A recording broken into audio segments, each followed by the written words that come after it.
قل بفضل الله وبرحمته فبذلك فليفرحوا هو خير مما يجمعون۔ اے آدم علیہ السلام کی اولاد، نوٹ کیجئے گا، آپ کو مجھے ہمارے باپ کی نسبت سے پکارا جا رہا ہے۔ ہم نے تمہارے لیے لباس پیدا کیا جو تمہاری شرم گاہوں کو بھی چھپاتا ہے اور موجب زینت بھی ہے، یعنی بیوٹیفائی کرنا، اور تقوی کا لباس جو اس سے بڑھ کر ہے، یہ اللہ کی نشانیوں میں سے ہے تاکہ یاد رکھے۔ نوٹ کیجئے گا، اللہ نے لباس کو اپنی نشانی، اپنی آیت کہا ہے۔ اے اولاد آدم، شیطان تم کو کسی خرابی میں نہ ڈال دے، جیسا کہ اس نے تمہارے ماں باپ کو جنت سے باہر کرا دیا، ایسی حالت میں ان کا لباس بھی اتروا دیا تاکہ وہ ان کو ان کی شرم گاہیں دکھائے۔ وہ اور اس کا لشکر تم کو ایسے طور پر دیکھتا ہے کہ تم ان کو نہیں دیکھتے ہو۔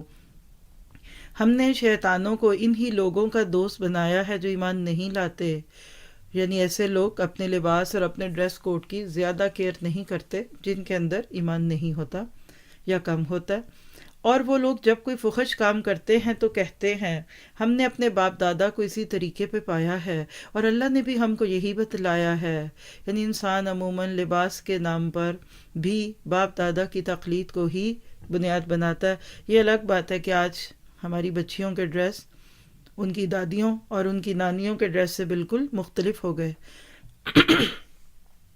آپ کہہ دیجئے کہ اللہ تعالیٰ فحش بات کی تعلیم نہیں دیتا، کہ اللہ کے ذمہ ایسی بات لگاتے ہو جس کی تم سند نہیں رکھتے؟ تو لباس کا موضوع یہاں آ گیا تو ذرا سمجھ لیجئے۔ اللہ سبحانہ تعالیٰ نے انسانوں کو جیسے اہدنا الصراط المستقیم کی دعا کے جواب میں ذالک الکتاب لا ریب فیہ ھدی للمتقین کہہ کر یہ کتاب تھما دی تھی، اور قرآن ایک مکمل ضابطۂ حیات کی تصویر کشی کرتا ہے۔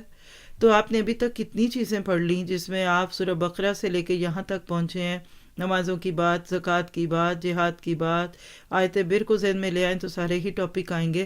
تو یہ کیسے ہو سکتا تھا کہ وہ مالک جو ہم سے ہماری ماؤں سے زیادہ پیار کرے وہ ہمیں لباس کے بارے میں گائیڈ نہ کرے؟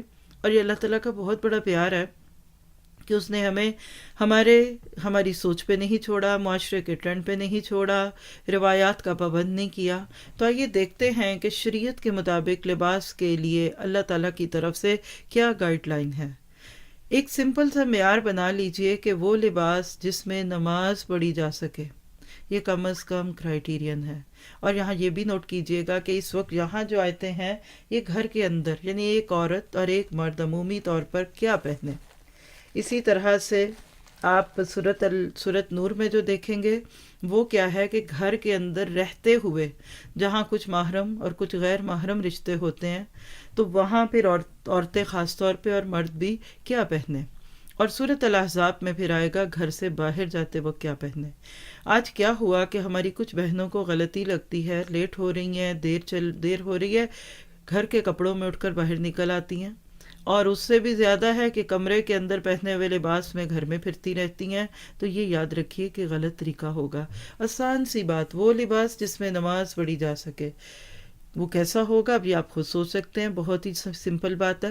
پھر لباس ڈھیلا ڈھالا ہونا چاہیے، شفاف ہو، باریک نہ ہو، یعنی وصاف نہ ہو اور شفاف نہ ہو، دو لفظ واو صاد الف فا، وصف بیان نہ کرے، اسٹریچی نہ ہو، جسم کے ساتھ چپکا نہ ہو، اور اتنا باریک نہ ہو کہ انڈر گارمنٹس بھی دکھے۔